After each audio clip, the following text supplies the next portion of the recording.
If you look at the papers this morning, the matter of the fuel scarcity is featuring prominently, just as it did yesterday and in recent times.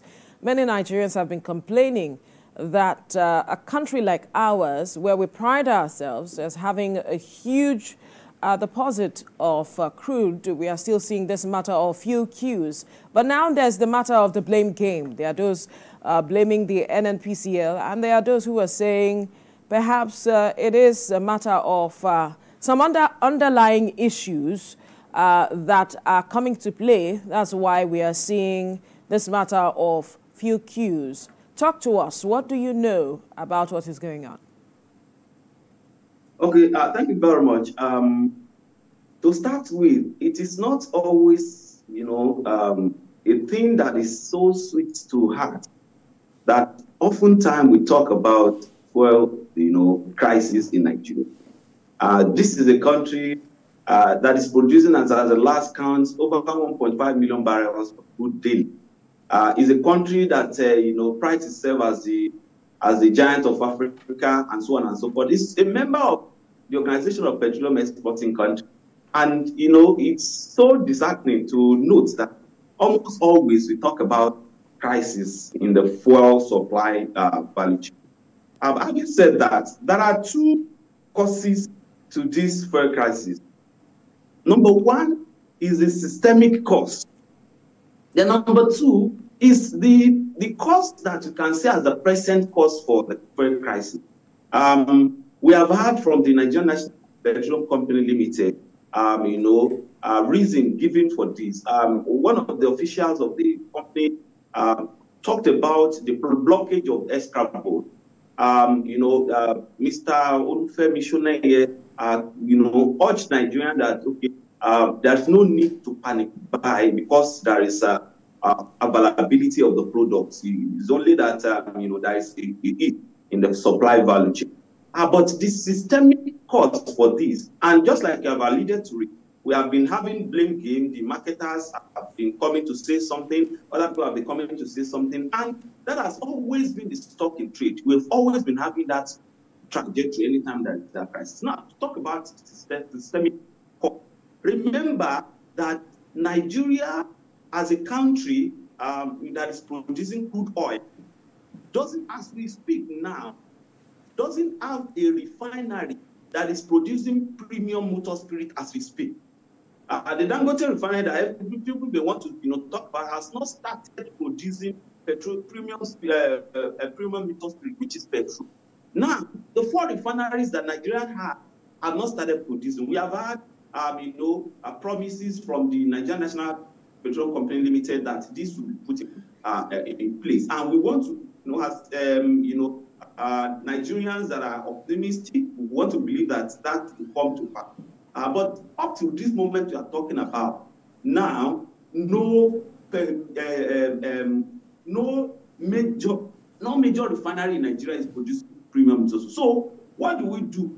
As a country, we are depending on importation of the critical product, to feed over 200 million, over 200 million people. So this is a systemic problem. Remember that we have said it often times.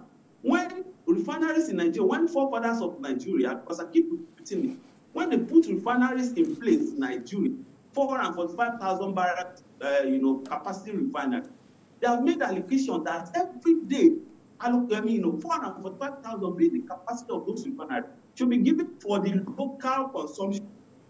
What this will mean is that the local refineries will have this same, product value, and they will be refining it. If this is in place, you will know that there won't be this issue. We are producing this product in Nigeria, and we have refineries in Nigeria.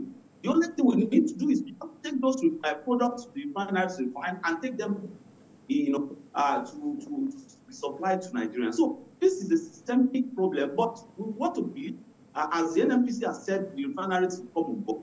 The Dangote refinery said it will start producing petrol, once the issue of crude oil supply is settled. We all believe as to be settled by 1st of October. Yeah.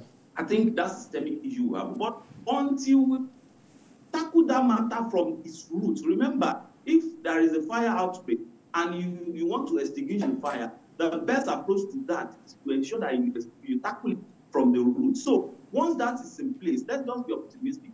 The next one, which I want to quickly talk about, is there is this trust deficit in the Nigerian that I've observed as an observer of this industry.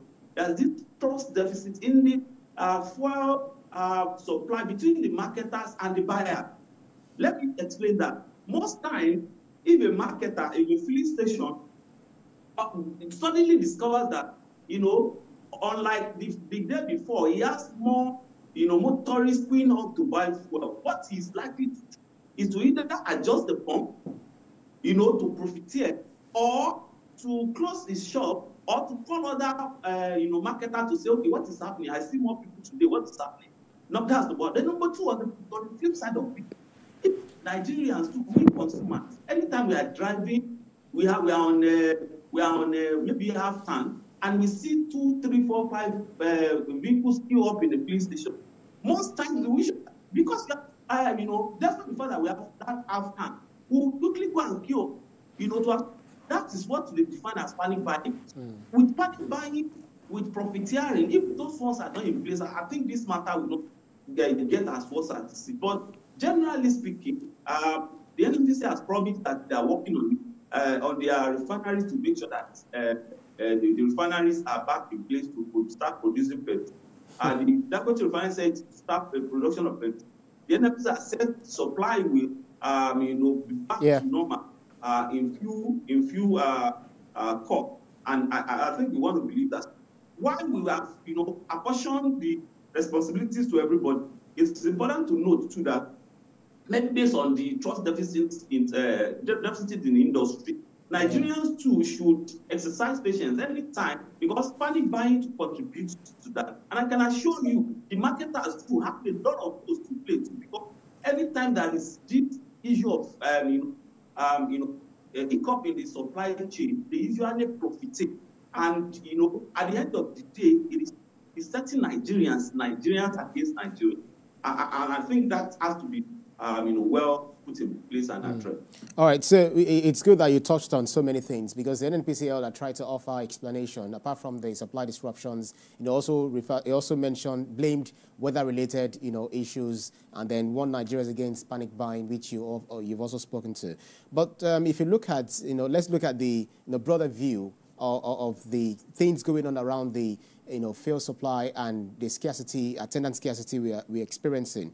Former Vice President Atiku Abubakar tackled the administration of President Bola Ahmed Tinubu, over the allegation that the government is still paying subsidies, and there is a report that the president has approved the payment of subsidies, for the petroleum industry. Do you think that this is something that we are now reverting to, despite the call or the agitation before this administration that fuel subsidy has to be removed, and then it was removed, and then we are facing what we are facing, and then it now looks like, according to reports, we're going back there? How does that sound to you? Okay, thank you very much, and that is a very critical point to raise. We call it the Eagle Square Declaration, or first subsidy is gone forever. And before that declaration, a lot of people have been expecting the president to remove subsidy, because this is a cardinal part of his, campaign promise. Remember that it's not even only the president that made that promise. All the major presidential candidates, the three of them, made the promise to remove subsidy. A lot of discourse have been going on around the timing of the removal of the subsidy president. But a fact has to be established. Everyone, and when I talk about everyone, I mean even the former Vice President Atiku Abubakar said too during his campaign that he will remove subsidy. That's now the president has removed subsidy. Is there anything like subsidy again in the system? To be very clear, I think it's an issue of semantics. The NNPC will call it, they will call it under recovery. People may call it so many other names. But part of the matter is that the definition we are giving to subsidy which means, trying to ensure a balance between the original price and the market price is still in play. Well, the president or the NMC may call it, different names. Remember, I think a few hours ago, the NMC just said that what is happening is not fuel subsidy, that they are just trying to ensure that there is balance in the market and they are the one taking that responsibility. But remember that I think the CBN governor or one of the members of the government, the president's economic team, once said that there is subsidy. Once even mentioned the amount being paid on subsidy. But you people, you understand English better than me. Whether we should call it subsidy or not will be left for people that understand English like me. But fact of the matter is the price we are buying the product at the pump is not the real price we are supposed to be buying the product at the pump as we speak. Remember, we have read reports of the price of this petroleum product. It is something we can fact check. It's a product that is globally traded. Petrol, you can go to your Google and check how much is petrol today in the world. You will see. Remember news about the product's price in the UK. The price per liter of petrol is sold over 2,000 naira. In UK, if you want to do the exchange rate, in UK as we speak, people that is a global TV. People are watching from UK, people are watching from all over the world. So there's no hide and seek about this. The price that is the reflective price, the real price of the product is not the price we buy at the pump price. How this is happening will be left for the government to explain if they don't want it to cost subsidy or they want it to cost. But I want to believe that something is going on in between, and is a fact that no one can hide away.